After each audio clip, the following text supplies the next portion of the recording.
नमस्कार मित्रांनो, श्री स्वामी समर्थ सोनू चॅनलवर आपले स्वागत आहे। श्री स्वामी समर्थ आजच्या या धावपळीच्या आणि स्वार्थ जगात बऱ्याचदा आपण विचार करतो, माणसाने जगायचं कसं?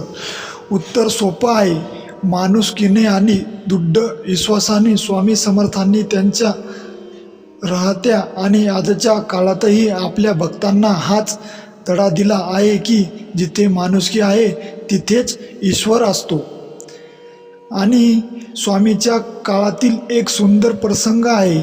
एक गरीब भक्त जो स्वतः उपाशी होता, त्याने रस्त्यात भेटलेल्या एका गरजू आणि आजारी व्यक्तीला आपल्या जवळची एकमेव भाकर खाऊ घातली। लोकांच्या मते त्याने स्वतःचे नुकसान केले, पण स्वामी समोर जेव्हा तो गेला तेव्हा स्वामींनी हसून त्याला सांगितले, तू आज मलाच अन्न खाऊ घातलेस। हा केवळ भूतकाळातील प्रसंग नाही तर आजचाही अनुभव आहे।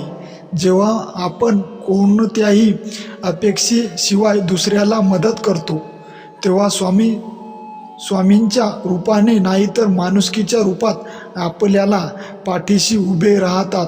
विश्वास असा असावा की मी चांगलं करतोय तर स्वामी माझं वाईट होऊ देणार नाहीत। माणुसकीने जगणे म्हणजे नक्की काय?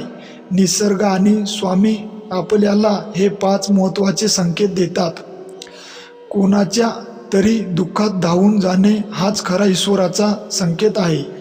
कर्मावर विश्वास ठेवा, जे द्याल तेच 1000 पटीने परत येईल। जेव्हा तुम्ही बदल्यात काही न मागता प्रेम देता तेव्हा तुमची भीती संपते। संकटाच्या वेळी भिवू नकोस, मी तुझ्या पाठीशी आहे, हा स्वामीचा संदेश आठवून पुढे चालत राहा। माणसातील देव ओळखणे हीच खरी स्वामी भक्ती आहे। जगावं कसं तर विश्वासाच्या बळावर। विश्वास हा असा धागा आहे जो आपल्याला कठीण प्रसंगातही कोसळू देत नाही। जेव्हा सगळी दारे बंद होतात तेव्हा विश्वासाने एक छोटेसे झाडही आपल्याला सावली देते। स्वामीवरचा विश्वास म्हणजे स्वतःच्या कर्मावर आणि माणुसकीचा विश्वास आहे। म्हणूनच मित्रांनो, आजपासून एक संकल्प करूया, हृदयात माणुसकी जपायची आणि मनात स्वामीवर अड्डळ विश्वास ठेवायचा। कारण जिथे माणुसकी जिवंत आहे तिथेच आपले स्वामी समर्थ सदैव तुमच्या पाठीशी आहेत। भिवू नकोस, मी तुझ्या पाठीशी आहे, अशक्यही शक्य करतील स्वामी। आपल्या चॅनलला सबस्क्राईब, लाईक नक्की करा।